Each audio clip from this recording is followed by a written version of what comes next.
Hi, I'm Anna. I'm a compulsive overeater and grateful for this opportunity to share. Step 12 says, it's on page 60 in the big book, having had a spiritual awakening as a result of these steps, we try to carry this message to alcoholics, compulsive overeaters, and to practice these principles in all our affairs.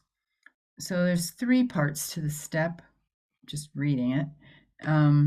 Having had a spiritual awakening as a result of these steps is one. When do we do step 12?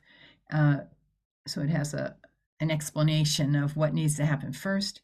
And then what do we try and do? We try to carry this message to compulsive overeaters and to practice these principles in all our affairs. So basically, it doesn't give us anything in that particular paragraph that's going to be helpful, but it's unpacking what all those things mean that make it possible to work step 12, which comes after we've cleaned up our past and there's no debris hanging around. We're cleaning it up on a daily basis and in touch with a higher power through steps 10 and 11, which is the spiritual experience, which comes as a result of the steps, first 9 in particular.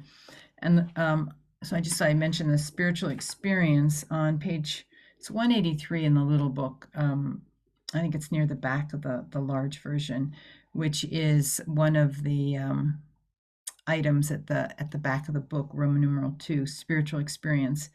And basically what it says, the terms spiritual experience and spiritual awakening are used many times in this book, which upon careful reading shows the personality change sufficient to bring about recovery from compulsive overeating, that it has manifested itself among us in many different forms.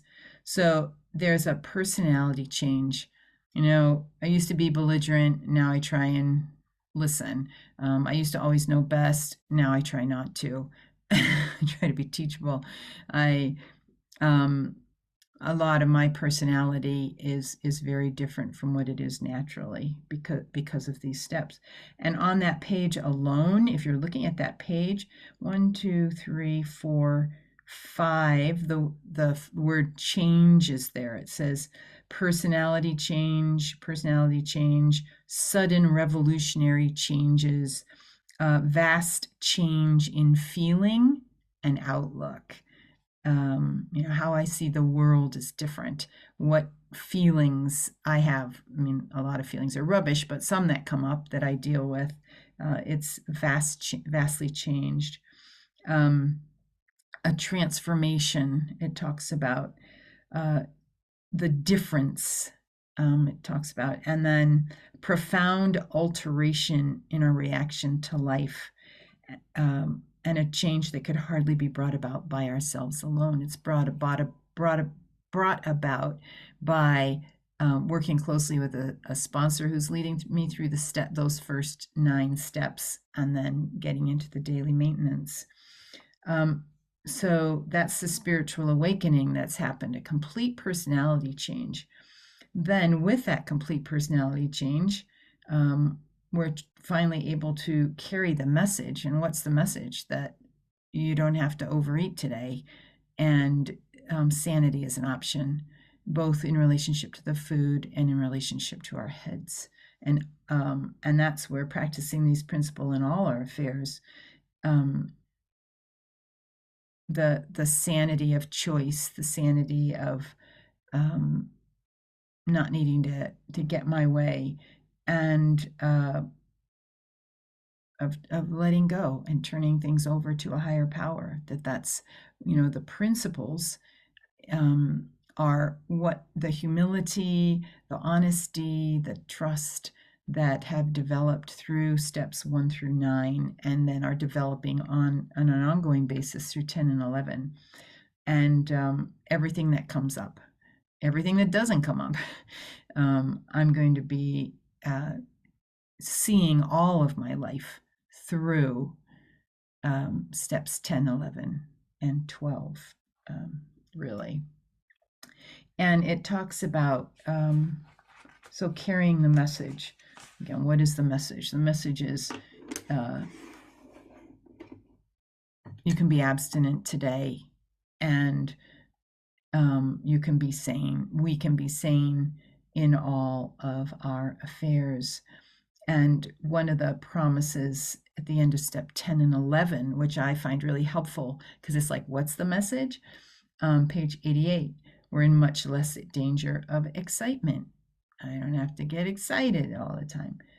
Less danger of fear, of anger, of worry, of self-pity, of foolish decisions. That when those arise, I can turn to a higher power. And that's the message I can share, that when I'm staying with someone who isn't in program, when those feelings arise for that person, she didn't have any place to go. They take over her life. And what's wonderful about OA is we learned there's a higher power that's bigger than our excitement, our fear, our anger, our worry, our self-pity, our foolish decisions. And in step 12, that's what we do through meetings. I've been to a variety of meetings, and it's just amazing to hear how lives are transformed, and people are not who they used to be, and they're sane, and they don't worry all the time about the past or the future. We don't live in regret. We no longer regret the past. That's a complete personality change for me. I used to be worried about everything, past, present, future. It's another word for fear. And I used to blame people for things. The way I am is because somebody else did something or said something to me. And learning today that no matter what other people do or say, that's my responsibility, who I am. And that's part of the message we share, that we get to actually become adults. And it's pretty amazing. And part more of the message, we become more efficient. We do not tire so easily because we're not burning up energy foolishly as we did when we were trying to arrange life to suit ourselves. And that's the letting go and the message that we can share. And we were hearing it in this meeting earlier. Yeah, it doesn't even matter if you make a mistake, as opposed to if you make a mistake, you're going to be branded for the rest of your life. You're a failure, you're a loser, all those old tapes. We get to share a message that, okay, you made a mistake, big deal. It used to be huge, big deal for me. And who cares? If I don't care, nobody else really cares. And if they do, they got a sponsor. The other part of the message, just the reliance on a higher power. It says we are undisciplined. We let God discipline us in a simple way we've just outlined. And that's part of this principle of following the directions on a daily basis and trusting a higher power. Being in a different place for me just is great practice ground, because sometimes I take things for granted in my own space, but being in somebody else's home and life, I got to turn to my higher power and trust, because one, I'm not in charge, and I don't decide where the pictures are hung here, and it's really none of my business, and I need a higher power to remember that, to have no opinion about other people's business. And I used to be, I still get into that, and then thank God I have a program that says, Anna, don't go far.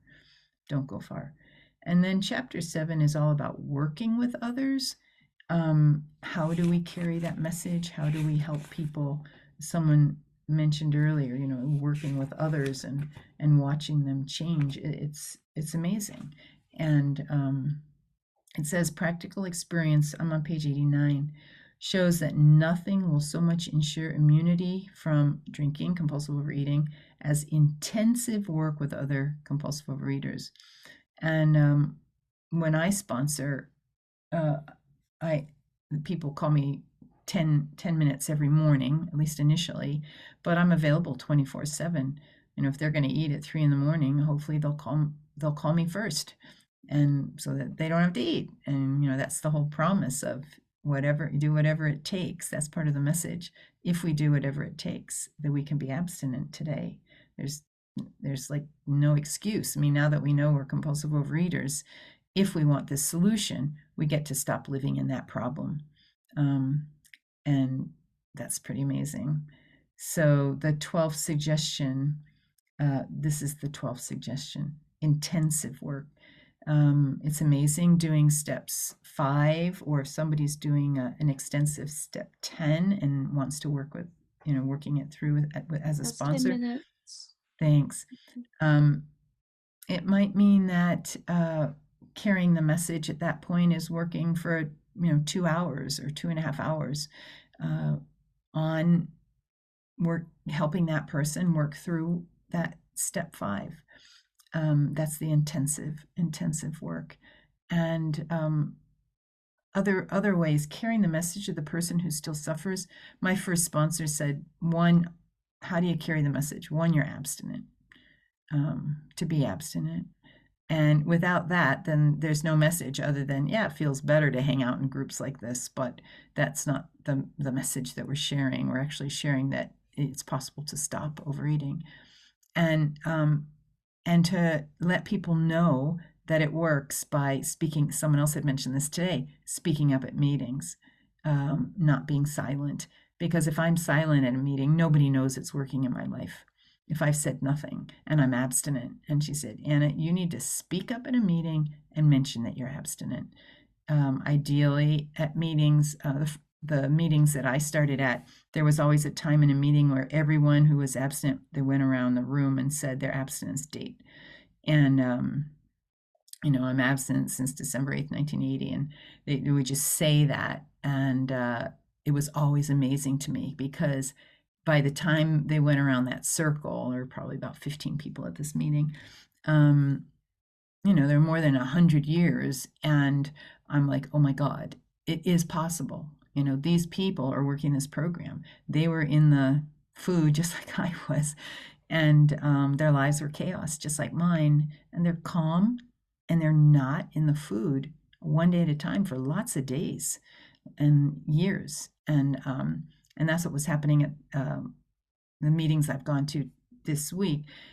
People have shared their abstinence dates when they've spoken. Not everybody, but at least the main speakers. And I've just gone, oh my God, there's people abstinent a long time. Somebody was 53 years, and I'm like, if she can do it, I can do it one more day. And that's carrying the message. The message is, you don't have to go back in the food.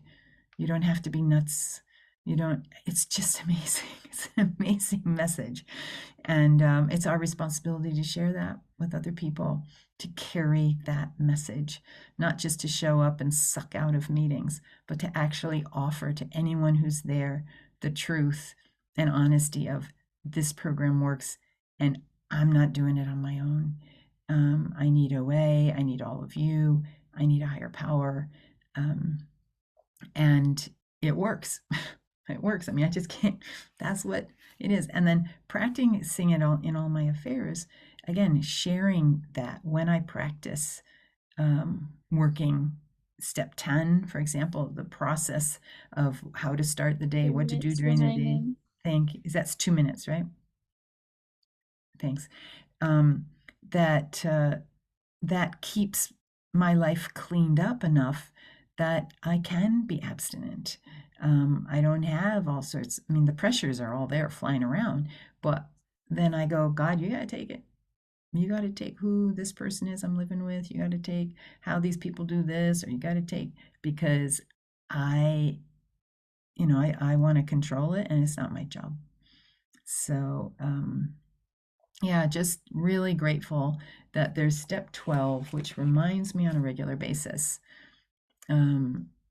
that to be grateful for the spiritual experience that I've had, that my complete personality change has happened, that I have a program that can keep me in this new place one day at a time, abstinent and sane most of the time, or close to having sanity as an option, and that I can share that with other people. And the joy of watching people come out of hell there's nothing better than that. And I'm grateful someone shared it with me, and that my sponsor continues to share it with me and say, Anna, you're really into yourself. You sure you want to be there? And because I can't always see it on myself. So she shares with me, and then I'm able to share with other people. And I'm grateful for the opportunity to share today. and to do this service. Thanks.